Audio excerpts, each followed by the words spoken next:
নমস্কার। আমাদের প্রত্যেকের মনে একটা বড় প্রশ্ন থাকে, কষ্টের জমানো টাকাটা কোথায় রাখলে বেশি লাভ হবে?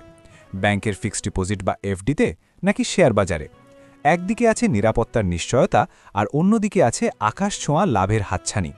কিন্তু ২০২৬ সালের এই সময় দাঁড়িয়ে কোন অপশনটি আপনার জন্য সেরা? আজকের ৩ মিনিটের ভিডিওতে আমরা এই দুটির মধ্যে একটি বড় তুলনা করব এবং শেষে জানব আপনার জন্য কোনটি সঠিক। ফিক্সড ডিপোজিট, নিরাপত্তার দুর্গ। প্রথমে কথা বলি ফিক্সড ডিপোজিট নিয়ে। এটি ভারতীয়দের সবথেকে প্রিয় বিনিয়োগের জায়গা। নিরাপত্তা, এখানে আপনার আসল টাকা হারানোর ভয় নেই। ব্যাংক দেউলিয়া হলেও ৫ লাখ টাকা পর্যন্ত বীমা থাকে। রিটার্ন, বর্তমানে ব্যাংকগুলো সাধারণত ৫.৫% থেকে ৭.৫% পর্যন্ত বার্ষিক সুদ দেয়। অসুবিধা, আপনি কি জানেন মুদ্রাস্ফীতি বা ইনফ্লেশন যদি ৬% হয় আর আপনার এফডি যদি ৭% দেয়, তবে আপনার প্রকৃত লাভ মাত্র ১%। অর্থাৎ এফডি দিয়ে বড়লোক হওয়া প্রায় অসম্ভব। এটি কেবল আপনার টাকা সঞ্চয় করে। শেয়ার বাজার, লাভের খনি। এবার আসি শেয়ার বাজারের কথায়। এখানে ঝুঁকি আছে, কিন্তু রিটার্নও অনেক বেশি।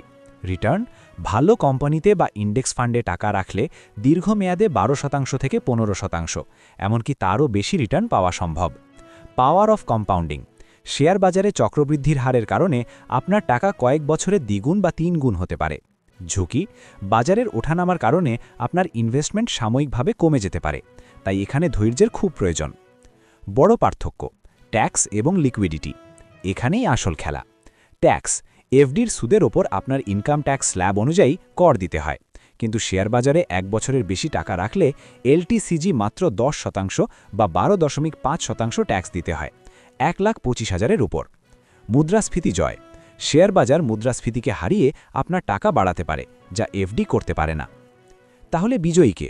উত্তর হলো আপনার লক্ষ্য। ১. আপনার যদি ১ থেকে ৩ বছরের জন্য টাকা লাগে এবং আপনি একটুও ঝুঁকি নিতে না পারেন, তবে এফডিই সেরা। ২. কিন্তু আপনি যদি আগামী ১০-১৫ বছরের জন্য বড় সম্পদ তৈরি করতে চান, তবে শেয়ার বাজার বা মিউচুয়াল ফান্ডের কোনো বিকল্প নেই। আমার পরামর্শ, আপনার এমার্জেন্সি ফান্ড এফডিতে রাখুন আর ভবিষ্যতের জন্য শেয়ার বাজারে বিনিয়োগ করুন। ভিডিওটি ভালো লাগলে লাইক দিন এবং আপনি কোথায় ইনভেস্ট করতে পছন্দ করেন তা কমেন্টে জানান।